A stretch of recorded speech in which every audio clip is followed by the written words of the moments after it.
L'aloe vera est considérée depuis des millénaires comme une plante médicinale mythique. Déjà, les Aztèques l'utilisaient comme remède miracle contre beaucoup de maladies. Dans la médecine populaire, elle est connue pour ses propriétés désintoxicantes, purifiantes, dégraissantes et désacidifiantes. Aujourd'hui, on sait également qu'elle exerce une influence positive à la fois sur le taux de sucre et le taux de graisse dans le sang, par exemple le cholestérol. Mais il faut préciser qu'il existe différentes sortes d'aloe vera. La véritable aloe vera, l'aloe barbadensis, est un lys du désert et est cultivée dans les régions sèches, notamment en Amérique centrale et en Amérique du Sud.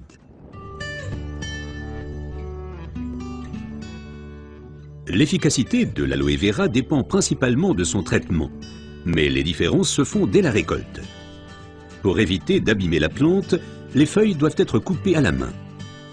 Comme la pellicule supérieure de la feuille contient de l'aloïne toxique qui protège la plante contre les animaux et a un effet laxatif pour l'être humain, il faut bien séparer l'enveloppe du gel intérieur. Le gel est du reste l'élément le plus précieux de l'aloe vera. Il contient à lui seul plus de 150 composants importants et bénéfiques pour la santé tels que vitamines, enzymes, polysaccharides et oligoéléments. Et c'est précisément cette combinaison unique, cette association de différentes substances qui entraîne l'effet médicinal. L'un des composants les plus importants est l'acémanal. Il a une influence positive sur le système immunitaire et diminue d'autre part les inflammations et les radicaux libres. Le résultat, une amélioration de l'apport en oxygène. Observons ce phénomène de plus près. Le sang assimile l'oxygène dans le poumon et le transporte à travers les vaisseaux sanguins vers les cellules. Les gros vaisseaux se divisent et deviennent de plus en plus petits pour devenir enfin des vaisseaux capillaires. Les capillaires sont les plus petits vaisseaux sanguins. C'est là qu'a lieu le transfert de l'oxygène du vaisseau sanguin vers les cellules.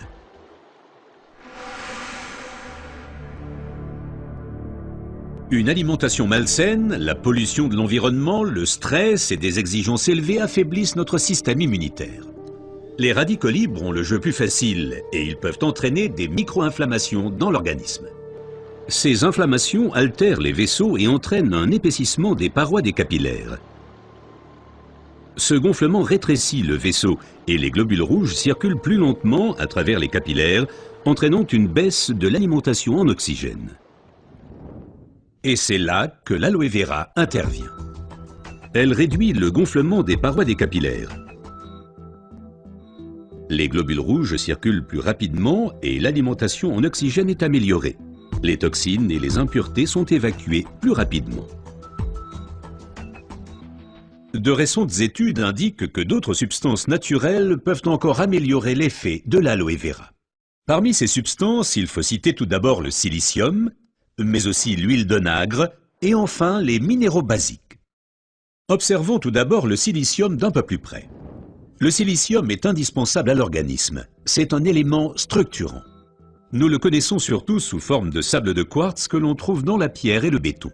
Dans l'organisme, le silicium contribue à stabiliser les tissus, mais il renforce également les os, les ongles, les cheveux, les tissus conjonctifs et les parois des capillaires. Avec l'âge, les capillaires menacent de perdre leur fermeté. Ils peuvent littéralement se désagréger, ce qui entraîne une interruption du flux sanguin. Dans le pire des cas, ceci peut entraîner des incidents vasculaires cérébraux et l'infarctus. Le silicium renforce et soutient les parois des capillaires et maintient ainsi le vaisseau sanguin ouvert.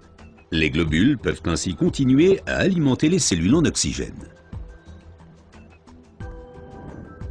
Mais le corps humain ne peut pas s'alimenter en silicium sous sa forme d'origine qu'est le sable de quartz. Toutefois, la nature offre des alternatives, et notamment une source végétale idéale, l'ortie. Car elle est riche en silicium naturel, mieux assimilable par l'être humain. Une oxygénation optimale ne dépend pas uniquement des capillaires, mais aussi et surtout de l'état du sang. Le sang ne peut bien circuler dans les vaisseaux capillaires que s'il est suffisamment fluide. Certaines substances peuvent améliorer la fluidité sang, huile d'onagre avec ses acides gras insaturés et naturellement les minéraux basiques. Les acides gras insaturés sont des fluidifiants du sang.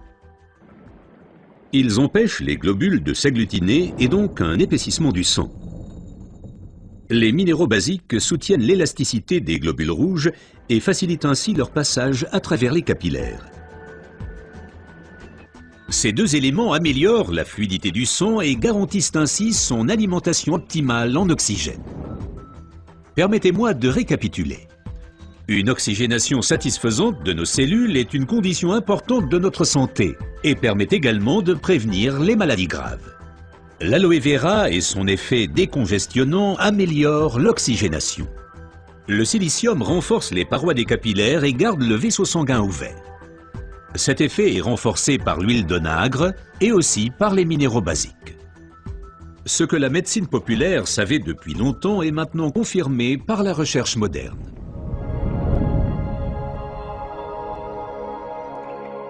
L'aloe vera améliore l'apport en oxygène et donc votre santé. Car l'oxygène signifie la vie. Faites confiance à l'aloe vera.